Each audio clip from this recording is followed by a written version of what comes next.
ধূমপায়ীদের জন্য সুখবর নেই আসন্ন বাজেটে। রাজস্ব আদায় বৃদ্ধি ও স্বাস্থ্য ঝুঁকি কমাতে 2026-27 অর্থ বছরের বাজেটে সব ধরনের সিগারেটের দাম বাড়ানোর প্রস্তাব করা হচ্ছে। একই সঙ্গে দেশে প্রথমবারের মতো নিকোটিন পাউচ ও হিটেড টোব্যাকোর ওপর বড় অঙ্কের সম্পূরক শুল্ক আরোপের প্রস্তুতি নিয়েছে সরকার।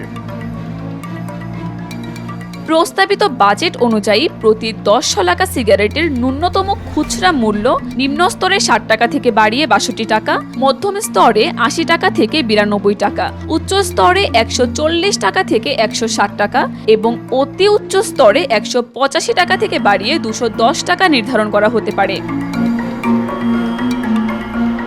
তবে দাম বৃদ্ধির এই প্রক্রিয়া নিয়ে প্রশ্ন তুলেছেন তামাক নিয়ন্ত্রণ গবেষকরা। তাদের মতে, কর না বাড়িয়ে কেবল মূল্য বাড়ানোয় বহুজাতিক কোম্পানিগুলো বিশাল মুনাফা লুটের সুযোগ পাবে। দেশে খুচরা পয়সার চলন না থাকায় নিম্ন স্তরের একটি সিগারেট 6 টাকা 20 পয়সা হলেও ভোক্তাকে গুনতে হবে 7 টাকা। ফলে প্রতি শলাকায় বাড়তি 80 পয়সা হিসেবে নিম্ন স্তরের ভোক্তাদের পকেট থেকে প্রায় 3200 কোটি টাকা সরাসরি চলে যাবে কোম্পানিগুলোর পকেটে।